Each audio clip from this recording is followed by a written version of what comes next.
Hello everyone, have a great day. Welcome back to my YouTube channel MP at Mogan Palani. I hope previous videos la உங்களுக்கு புரிஞ்சிருக்கும்னு நினைக்கிறேன், right? Last வீடியோல நம்ம exercise 1.1ல question number 12 வரைக்கும் நம்ம complete பண்ணோம், right? இன்னைக்கு வீடியோல அதோட continuation, that is question number 13ல இருந்து சால்வ் பண்ணுவோம். So 13 என்னன்னு பாருங்க, show that the relation R, so show that, prove that அப்படின்லாம் கொடுத்தாங்கன்னா it is true, right? அது கண்டிப்பா ட்ரூவா தான் இருக்கும். இல்ல அப்படிን கவுண்டர் எக்ஸாம்பிள்க்கே நம்ம போக கூடாது, right? டைரக்ட் ப்ரூஃப் தான் கொடுக்கணும். defined in the set A, so Aங்கற செட் என்ன அப்படினா of all polygons, so எல்லா டைப் ஆஃப் பாலிகன்ஸும் இருக்கும். as அதுல ரிலேஷன் இந்த R எப்படி டிஃபைன் பண்றாங்க அப்படினா P1, P2 such that P1 and P2 have same number of sides. So P1 P2 ரெண்டு பாலிகன்ஸ் நீங்க எடுக்கிறீங்க. P னா பாலிகன், so ரெண்டு பாலிகன் P1 and P2 ரெண்டு பாலிகன் எடுக்கிறீங்கன்னா நம்ம கண்டிஷன் என்ன அப்படினா P1 and P2 have same number of sides. ரெண்டுத்துக்குமே நமக்கு சைட்ஸ் வந்து சேம் நம்பர்ல தான் இருக்கும் அப்படிங்கறத சொல்றது தான் வந்து இந்த ரிலேஷன் அப்படினு கொடுத்திருக்காங்க. இந்த ரிலேஷன் வந்து is an equivalence relation அப்படினு நம்ம ப்ரூவ் பண்ணனும். இந்த ரிலேஷன் வந்து நமக்கு என்னது ஒரு ஈக்குவலன்ஸ் ரிலேஷன் அப்படினு ப்ரூவ் பண்ணனும். அதே மாதிரியே அதை ப்ரூவ் பண்ணதுக்கு அப்புறம் what is the set of all elements in A, so A ல இருக்க set of all elements related to the right angle triangle T, so with the sides 3, 4 and 5. ஒரு right angle triangle இருக்கு, அதோட sides வந்து 3, 4 and 5. so ஒரு side 3 ஆவும் இன்னொரு side 4 units ஆவும் இன்னொரு சைடு 5 யூனிட்ஸ் ஆவும் இருக்க மாதிரி ஒரு ட்ரையாங்கிளுக்கு எதெல்லாம் ரிலேட்டடா இருக்கும் ஒரு ரைட் ஆங்கிள் ட்ரையாங்கிளுக்கு அப்படிங்கறத வந்து நம்ம ஃபர்தரா எழுதணும், ரைட்? ரெண்டு क्वेश्चन இந்த ஒரு விஷயத்திலே, ரைட்? ஸோ நமக்கு பாலிகன்னா என்னன்னு தெரியும். பாலிகன்னா 3 or more சைடு இருந்தாலே நமக்கு அது பாலிகன் தான். அப்போ 3 சைட்ஸ் இருக்கிறதுனால இட் இஸ் கண்டிப்பாக ட்ரையாங்கிளும் ஒரு டைப் ஆஃப் பாலிகன் தான். அப்போ என்னென்ன ட்ரையாங்கிள் இதில் வரும் அப்படிங்கிறதா நமக்கு இங்கே additional question. Okay, first equivalence relation prove பண்ணோம். அப்போ கிவன் என்னது ஏ, ஸோ ஏனா என்னது செட் ஆஃப் ஆல் பாலிகன்ஸ் அப்படின்னு கொடுத்துருந்தாங்க. தென் ஆர் வந்து நமக்கு என்னது set of all P1, P2 such that P1 and P2 have same number of sides. ரெண்டுமே P1ம் P2ம் சேம் நம்பர் ஆஃப் சைட்ஸ் வச்சிருக்கு அப்படின்னு சொல்லணும். அதில் ரிஃப்ளெக்சிவோட கண்டிஷன் என்ன அப்படின்னா A, A ஆரில் இருக்கணும். அதாவது இங்கே ஏனா என்னது P1, P2ன்னு எடுத்திருக்கோம். அப்போ P1, P1 உங்களோட ஆரில் இருக்கா அப்படின்றத செக் பண்ணணும். எஸ் இருக்கும். ஏன் அப்படின்னா as same polygon has the same number of sides with itself. அதாவது நான் ஒரு பாலிகன் எடுக்கிறேன், இப்போ 4 சைட் பாலிகன் P1 அப்படின்னா அதே தான் இன்னொரு P1. அப்போ ரெண்டுமே என்னவா இருக்க போகுது, கண்டிப்பாக சேம் நம்பர் ஆஃப் சைட்ஸ் தான் இருக்க போகுது. So that it is belongs to R, that for R is என்னது reflexive. And then second condition என்ன, சிமெட்ரிக். ஸோ சிமெட்ரிக்னா என்ன கண்டிஷன், A, B நம்ம ஆர்லேருந்து எடுத்தோம்னா B, Aவும் ஆரில் இருக்கணும். இஃப் P1, P2 ஆரில் இருக்குன்னா என்ன அர்த்தம், P1 and P2 have same number of sides. இதுதான் கண்டிஷன். ஸோ உங்களோட ரிலேஷனில் இருக்குன்னா ரெண்டு பாலிகனும் சேம் நம்பர் ஆஃப் சைட்ஸ் வச்சுருக்கோம் அப்படிங்கிற condition. Similarly P2 and P1 have same number of sides, ரெண்டும் ஒன்று தானே. ஸோ P1ம் P2 சேம் நம்பர்னா P2ம் P1ம் சேம் நம்பர் தான் இருக்க போகுது. அதான் நான் இடம் மாற்றி எழுதியிருக்கேன், ஏன்னா எனக்கு P2, P1 ஆரில் இருக்குன்னு சொல்கிறதுக்காக. So which implies P2, P1 belongs to R, therefore what is your R? R is symmetric. முடிஞ்சது.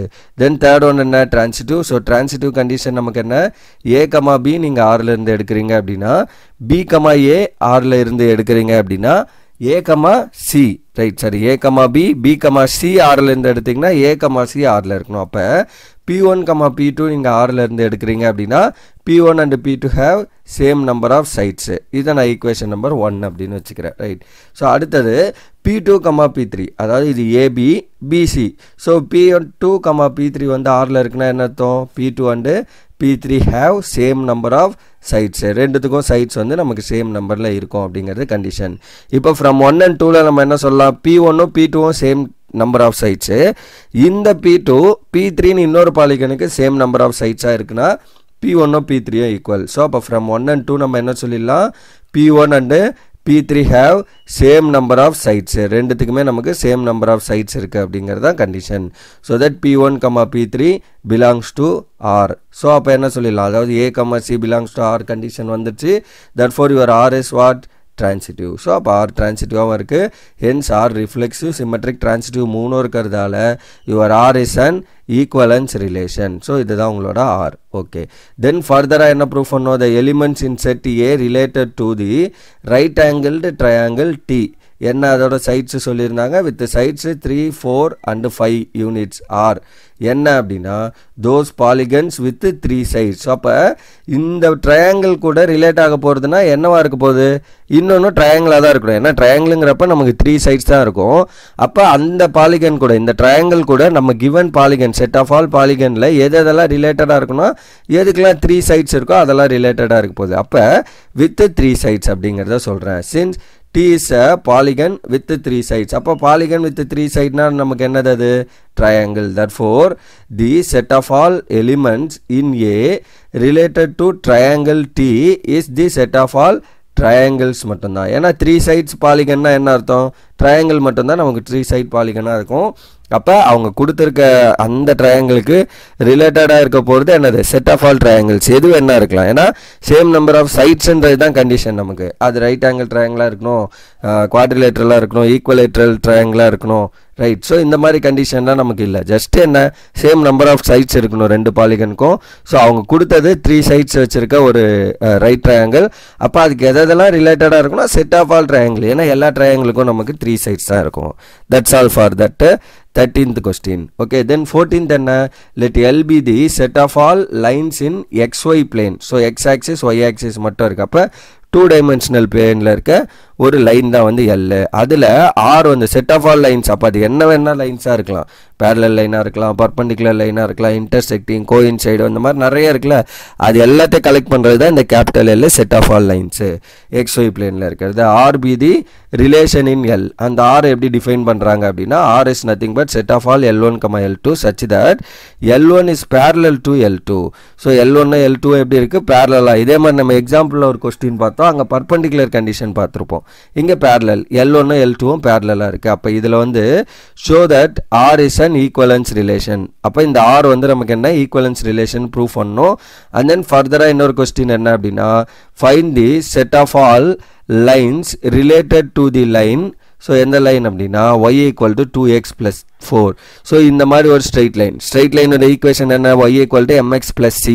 ஸோ அந்த ஃபார்மில் இருக்குது. இந்த லைனுக்கு எதெல்லாம் உங்களோட கிவன் லைன் எல்லில் இருக்கிறதுல ரிலேட்டடாக இருக்கும். ரிலேட்டடாக இருக்கணும்னா என்ன அர்த்தம், ரெண்டும் பேரலாக இருக்கணும். ஸோ அப்போ எதெல்லாம் இருக்குன்றது ஃபர்தராக question. That's it.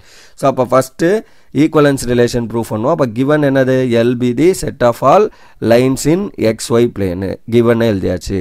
Then what is your relation, set of all L1, L2 such that L1 is parallel to L2. இது வந்து நம்மளுக்கு ஆரோட வேல்யூ. ஸோ அப்போ பேரலல்னா நம்ம என்ன பண்ணுவோம், இந்த மாதிரி ரெண்டு லைன் எழுதுவோமா.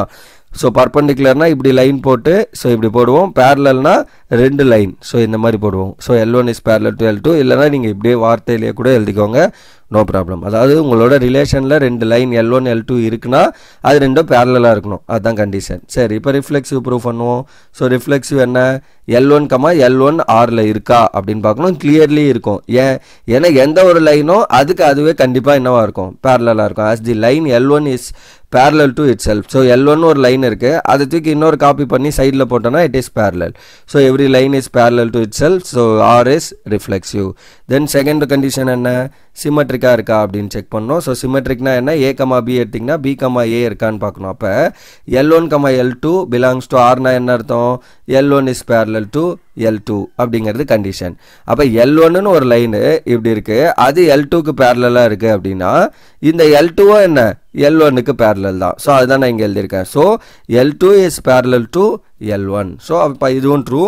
அப்போ இதிலேருந்து நான் என்ன சொல்லலாம், L2, L1 belongs to R. Therefore L2, L1 belongs to R. Therefore your R is what, symmetric. So R வந்து நமக்கு சிமெட்ரிக்காக மாறிடுச்சு.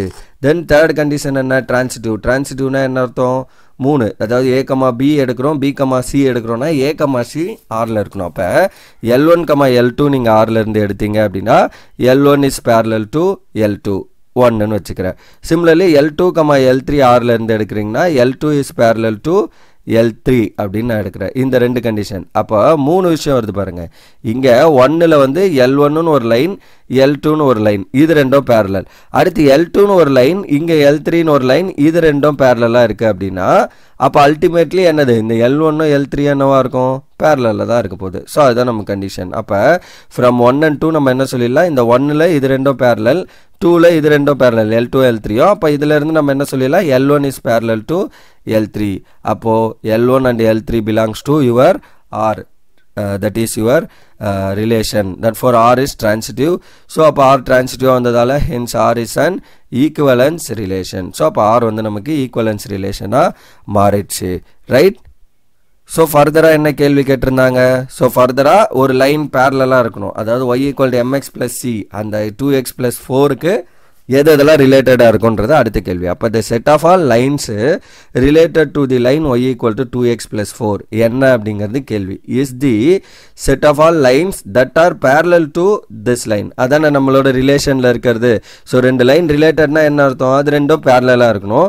அப்போ இந்த லைனுக்கு பேரலாக இருக்க லைன் எழுதுனீங்கன்னா முடிஞ்சிச்சு அப்போ since the slope of the line y equal to 2x plus 3 equal to 2x plus 3 இந்த லைனோட ஸ்லோப் என்னது 2 mன்றது ஸ்லோப்னு எழுதுவோம் ஸோ ஸ்லோப் வந்து 2 எப்படி பிகாஸ் நம்மளோட ஜென்ரல் ஈக்குவேஷன் என்ன y equal to mx plus c இதுதான் ஸ்ட்ரெயிட் லைனோட ஈக்குவேஷன் அப்போ எக்ஸுக்கு முன்னாடி இருக்கிறது mோட கோஎஃபிஷியன்ட் அப்போ இங்கே எக்ஸுக்கு முன்னாடி என்ன இருக்குது 2 so your m value is 2 so the slope is nothing but 2 therefore we know that parallel lines have same slope அது நம்மளுக்கு கண்டிஷன் ரைட் ரெண்டு லைன் பேரலாக இருக்குன்னா அது ரெண்டோட ஸ்லோப்பும் என்னவா இருக்கும் சேமாக தான் இருக்கும் அப்போ therefore the line parallel to the given line is of the form என்ன ஃபார்மில் இருக்கணும் ரெண்டோட ஸ்லோப்பும் சேமாக இருக்கணும் is of the form y equal to 2x plus c so இந்த c என்ன வேணா இருக்கலாம் இந்த இடத்துல என்னவா இருக்கணும் 2 இருக்கணும் அதாவது y equal to mx plus c இந்த m வந்து சேமாக இருக்கணும் ரெண்டும் ஏன்னா இதுவும் இன்னொரு லைனும் நம்ம கொடுக்க போகிற லைனும் பேரலாக இருக்கணும்னா ரெண்டோட ஸ்லோப்பும் சேமாக இருக்கணும் அப்போ இந்த m பிளேஸில் நான் என்ன பண்ணுறேன் 2 போடுறேன் அப்போ y equal to 2x plus c where your c belongs to எங்க set of all real numbers hence the set of all lines related to the given line என்ன given line y equal to 2x plus 3 அந்த given லைனுக்கு எதெல்லாம் ரிலேட்டடாக இருக்கும் அப்படின்னா y equal to 2x plus c where the c belongs to any real number எந்த number வேணா கொடுக்கலாம் right so that's all for this question number 14 right so and that's all for this video இதோட நான் முடிச்சுக்கிறேன் and then இன்னும் ரெண்டு problem தான் இருக்குது இந்த எக்ஸசைஸில் ரைட் அதை நம்ம வந்து அப்கமிங் வீடியோவில் முடிச்சிடும் ஸோ அதோட இந்த எக்ஸசைஸ் ஓவர் அண்ட் தென் அதுக்கப்புறம் நம்ம ஃபங்க்ஷன்னா என்ன அந்த ஃபங்க்ஷனை பேஸ் பண்ணியிருக்க கான்செப்ட்ஸ் இதெல்லாம் நம்ம வந்து upcoming videosல பார்ப்போம் right so that's all for this video remaining things we'll see in the next video thank you